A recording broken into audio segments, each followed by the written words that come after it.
Hello दोस्तों, पिछले video में हम लोगों ने गैमेटोजेनेसिस यानी युग्मक जनन के बारे में विस्तार से चर्चा किया और हम लोगों ने शुक्र जनन यानी स्पर्मेटोजेनेसिस और अंड जनन यानी oogenesis के बारे में भी विस्तार से चर्चा किया हुआ है। शुक्र जनन यानी स्पर्मेटोजेनेसिस एक ऐसी प्रोसेस होती है जिसमें स्पर्मेटोगोनिया से फाइनली स्पर्म का फॉर्मेशन होता है, यानी शुक्र जनन की प्रक्रिया में शुक्राणुओं का निर्माण होता है। जबकि oogenesis यानी अंड जनन एक ऐसी प्रक्रिया होती है जिसमें मादा के अंडाशयों के द्वारा उसकी जनन एपिथेलियम कोशिकाओं में बार बार विभाजन होने से ओवम यानी अंडाणु का निर्माण होता है। तो पिछले वीडियो में हम लोगों ने शुक्र जनन यानी शुक्राणुओं का निर्माण और अंड जनन यानी अंडाणुओं के निर्माण के बारे में विस्तार से चर्चा किया है। लेकिन आज के इस वीडियो में हम लोग शुक्र जनन और अंड जनन में क्या अंतर होता है और शुक्र जनन और अंड जनन में क्या समानताएं होती हैं, इसके बारे में चर्चा करते हैं। तो चलिए स्टार्ट करते हैं आज का वीडियो और यह जानते हैं कि आखिर शुक्र जनन और अंड जनन में क्या अंतर होता है, और इसके साथ ही यह भी जानेंगे कि शुक्र जनन और अंड जनन में क्या समानता होती है। तो चलिए स्टार्ट करते हैं आज का यह वीडियो। तो चलिए जानते हैं शुक्राणु जनन तथा अंडाणु जनन में क्या अंतर होता है, अर्थात differences between spermatogenesis and oogenesis। तो चलिए स्टार्ट करते हैं शुक्राणु जनन तथा अंडाणु जनन में अंतर। तो चलिए जानते हैं शुक्राणु और अंडाणु में अंतर नंबर 1। दोस्तों, शुक्राणु जनन से बना हुआ शुक्राणु सिर, धड़ तथा पूंछ में बटा होता है, जबकि अंड जनन की प्रक्रिया से बना हुआ अंडाणु गोलाकार होता है। जैसे इस चित्र में देखिए, ऊपर वाला चित्र ह्यूमन एग यानी मनुष्य के अंडाणु का है। इस चित्र में देखिए, यह अंडाणु गोलाकार आकृति का है, जबकि नीचे वाला चित्र ह्यूमन स्पर्म यानी मनुष्य के शुक्राणु का है। इस चित्र में देखिए, यह शुक्राणु हेड, मिड पीस और टेल 3 पार्ट में डिवाइडेड है, अर्थात शुक्राणु लंबे होते हैं जबकि मनुष्य के अंडाणु गोलाकार होते हैं। अब जानते हैं अंतर नंबर 2। दोस्तों, शुक्राणु जनन से बना हुआ शुक्राणु चल होता है, जबकि अंडाणु जनन से बना हुआ अंडाणु अचल होता है, अर्थात शुक्राणु एक्टिव यानी मोटाइल होते हैं और चल फिर सकते हैं, जबकि अंडाणु अचल होते हैं यानी चल फिर नहीं सकते हैं, इसलिए इन्हें अचल कहा जाता है। जैसे इस चित्र में देखिए, यह ऊपर वाला चित्र अंडाणु का है जो गोलाकार होने के कारण अचल होता है, लेकिन नीचे वाले चित्र यानी ह्यूमन स्पर्म को देखिए, इसमें टेल होता है, अर्थात यह शुक्राणु अपनी पूंछ को हिला डुला करके आगे की तरफ गति कर सकता है, अर्थात शुक्राणु चल होते हैं जबकि अंडाणु अचल होते हैं।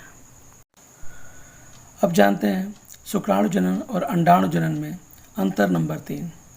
शुक्राणु जनन में एक स्पर्मेटोसाइट से 4 शुक्राणु बनते हैं, जबकि अंडाणु जनन से एक oocyte से एक ही अंडाणु का निर्माण हो पाता है। जैसे इस चित्र को देखिए, यह शुक्राणु जनन यानी स्पर्मेटोजेनेसिस का चित्र है। इसमें फाइनली प्राइमरी स्पर्मेटोसाइट्स की एक कोशिका से 4 स्पर्म यानी शुक्राणुओं का निर्माण हो पाता है, जबकि यह चित्र oogenesis यानी अंडाणु जनन का है। इसमें प्राइमरी oocyte की एक कोशिका से केवल एक ही ओवम यानी अंडाणु का निर्माण हो पाता है, जबकि 3 पोलर बॉडी का निर्माण होता है। अतः इस चित्र में प्राइमरी oocyte से एक ओवम को बनते हुए दिखाया गया है। चलिए अब जानते हैं शुक्राणु जनन और अंडाणु जनन में अंतर नंबर 4।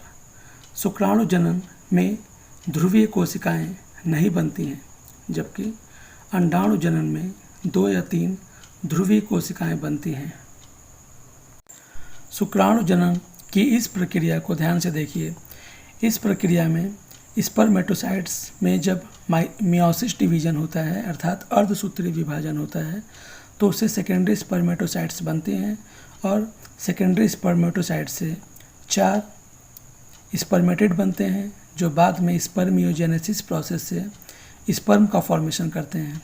यानी कोई भी पोलर बॉडी का निर्माण नहीं हो पाता है। लेकिन इस oogenesis की प्रोसेस में देखिए, इसमें प्राइमरी oocytes में मियोसिस डिवीजन से सेकेंडरी oocyte बनती हैं और सेकेंडरी oocyte के डिवीजन से केवल एक ओवम और 3 अलग अलग पोलर बॉडी का निर्माण हो जाता है। अब जानते हैं शुक्राणु जनन और अंडाणु जनन में अंतर नंबर 5। शुक्राणु जनन में सभी कोशिकाओं के कोशिका द्रव्य का विभाजन समान होता है, जबकि अंडाणु जनन में कोशिका द्रव्य का विभाजन असमान होता है, यानी अलग अलग प्रकार से कोशिकाओं का विभाजन होता है। जैसे शुक्राणु जनन की इस प्रक्रिया को देखिए, इसमें स्पर्मेटोगोनिया का विभाजन प्राइमरी स्पर्मेटोसाइट्स में होता है और प्राइमरी स्पर्मेटोसाइट्स का विभाजन सेकेंडरी स्पर्मेटोसाइट्स होता है और सेकेंडरी स्पर्मेटोसाइट्स से स्पर्मेटिड्स का निर्माण होता है। यानी हर प्रकार के विभाजन में समान समान प्रकार की कोशिकाओं का निर्माण होता है। लेकिन oogenesis की प्रोसेस में जब प्राइमरी oocytes डिवाइड करती है तो इससे एक बड़ा सेकेंडरी oocyte बनता है और एक छोटी कोशिका बनती है जिसको पोलर बॉडी कहा जाता है। इसी प्रकार जब सेकेंडरी oocyte डिवाइड करती है तो एक बड़े आकार का ओवम बनता है, लेकिन एक छोटे आकार की पोलर बॉडी बनती है। अर्थात शुक्राणु जनन में सभी कोशिकाएं विभाजन के बाद समान आकार की बनती हैं, लेकिन अंडाणु जनन में विभाजन के बाद सभी कोशिकाएं समान आकार की नहीं बन पाती, इसीलिए ये असमान विभाजन होता है। तो दोस्तों, यह तो रहा शुक्राणु जनन और अंडाणु जनन में असमानता यानी अंतर के बारे में। और अब जानते हैं शुक्राणु जनन तथा अंडाणु जनन में समानता यानी similarities between spermatogenesis and oogenesis। तो चलिए जानते हैं शुक्राणु जनन और अंडाणु जनन में समानता नंबर 1। दोस्तों, दोनों के अंत में युग्मक बनते हैं जिनमें गुणसूत्रों की संख्या आधी होती है। और अब जानते हैं दोनों में समानता नंबर 2। दोस्तों, दोनों ही क्रियाओं में जनन एपिथेलियम की कोशिकाओं का विभाजन होता है, अर्थात वृषण की जनन एपिथेलियम कोशिकाओं से शुक्राणुओं का निर्माण होता है, परंतु अंडाशय की जनन एपिथेलियम कोशिकाओं के विभाजन से अंडाणुओं का निर्माण हो पाता है। अब जानते हैं शुक्राणु जनन और अंडाणु जनन में समानता नंबर 3। दोनों ही क्रियाओं में पूर्ण क्रिया में 3 प्रावस्थाएं होती हैं, जिसमें पहली प्रावस्था गुणन प्रावस्था यानी मल्टीप्लिकेशन फेज होती है, दूसरी प्रावस्था वृद्धि प्रावस्था यानी ग्रोथ फेज होती है तथा तीसरी प्रावस्था परिपक्वन प्रावस्था अर्थात मैच्योरेशन फेज होती है। जैसे इस चित्र को ध्यान से देखिए, यह शुक्राणु जनन यानी स्पर्मेटोजेनेसिस की प्रोसेस को दिखाने वाला एक चित्र है। इसमें सबसे पहले मल्टीप्लिकेशन फेज यानी गुणन प्रावस्था होती है, उसके बाद से स्पर्मेटोगोनिया बनते हैं जिसमें ग्रोथ फेज होती है और प्राइमरी स्पर्मेटोसाइट्स बनती हैं, और फिर मैच्योरेशन फेज के बाद स्पर्म का फॉर्मेशन होता है। लेकिन अंडाणु जनन की प्रोसेस में भी पहले मल्टीप्लिकेशन फेज होता है जिससे oogonia का निर्माण होता है। oogonia ग्रोथ फेज के बाद प्राइमरी oocyte का निर्माण करती हैं और प्राइमरी oocyte मैच्योरेशन फेज के बाद ओवम का निर्माण करती है और 3 अलग अलग पोलर बॉडी का निर्माण होता है। अर्थात दोनों ही क्रियाओं में गुणन प्रावस्था, वृद्धि प्रावस्था और परिपक्वन प्रावस्था तीनों होती हैं। और आप जानते हैं शुक्राणु जनन और अंडाणु जनन में समानता नंबर 4। दोस्तों, समानता नंबर 4 यह होती है कि गुणन प्रावस्था के अंतर्गत दोनों ही में समसूत्री विभाजन यानी माइटोसिस डिवीजन द्वारा जनन कोशिकाओं की संख्या में वृद्धि होती है। जैसे इस चित्र को देखिए, इसमें शुक्राणु जनन की प्रोसेस को दिखाया गया है, जिसमें गुणन प्रावस्था हो रही है और गुणन प्रावस्था की प्रक्रिया में 4 स्पर्मेटोगोनिया का निर्माण हो रहा है केवल एक कोशिका के विभाजन से, अर्थात समसूत्री विभाजन से बार बार स्पर्मेटोगोनिया का निर्माण होता है। इसी प्रकार इस oogenesis की प्रोसेस में भी एक सेल से माइटोसिस डिवीजन के द्वारा 4 अलग अलग oogonia का निर्माण हो रहा है। अतः यह दोनों प्रावस्था शुक्राणु जनन और अंडाणु जनन में सेम होती है।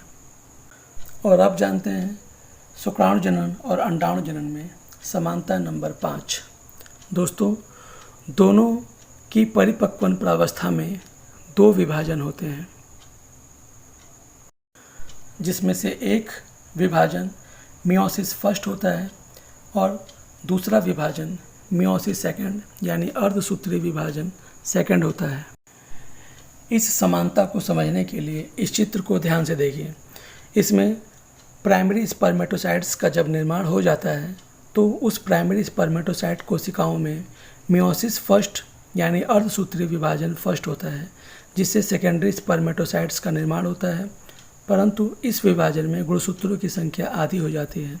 फिर सेकेंडरी स्पर्मेटोसाइट्स के विभाजन के द्वारा जब मियोसिस सेकंड विभाजन होता है तो इससे स्पर्मेटिड का निर्माण होता है। इसी प्रकार oogenesis की प्रोसेस में भी जब प्राइमरी oocyte का निर्माण हो जाता है तो उस प्राइमरी oocyte कोशिकाओं में मियोसिस फर्स्ट डिवीजन होता है, अर्थात अर्धसूत्री विभाजन फर्स्ट होता है, जिससे एक सेकेंडरी oocyte बनती है और एक फर्स्ट पोलर बॉडी का निर्माण होता है।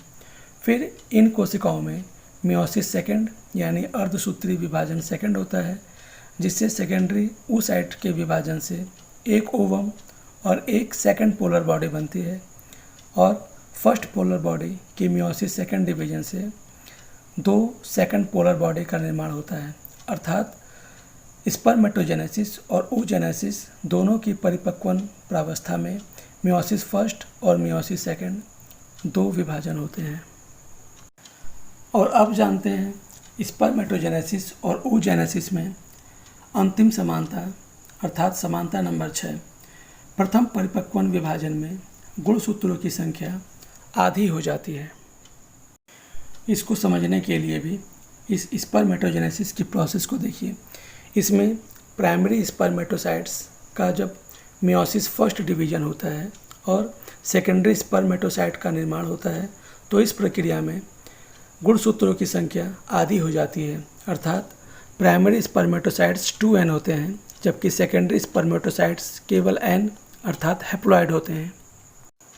ठीक इसी प्रकार oogenesis की प्रोसेस में भी प्राइमरी oocyte का जब मियोसिस फर्स्ट डिवीजन होता है और जिससे सेकेंडरी oocyte और फर्स्ट पोलर बॉडी बनती है तो इस विभाजन में भी गुणसूत्रों की संख्या आधी हो जाती है, अर्थात प्राइमरी oocyte 2n होता है, जबकि सेकेंडरी oocyte n अर्थात हैप्लॉइड होते हैं।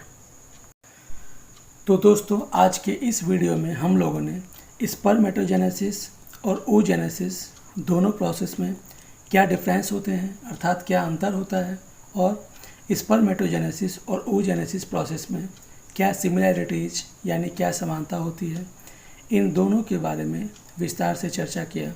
और शायद आपको यह वीडियो बहुत अच्छा और इंटरेस्टिंग लगा होगा और इसके साथ साथ आपको एक बहुत ही अच्छी नॉलेज भी मिली होगी। धन्यवाद। तो दोस्तों, आपको यह वीडियो कैसा लगा इसे हमारे कमेंट बॉक्स में ज़रूर बताएं और इस चैनल को लाइक और सब्सक्राइब ज़रूर करें। धन्यवाद।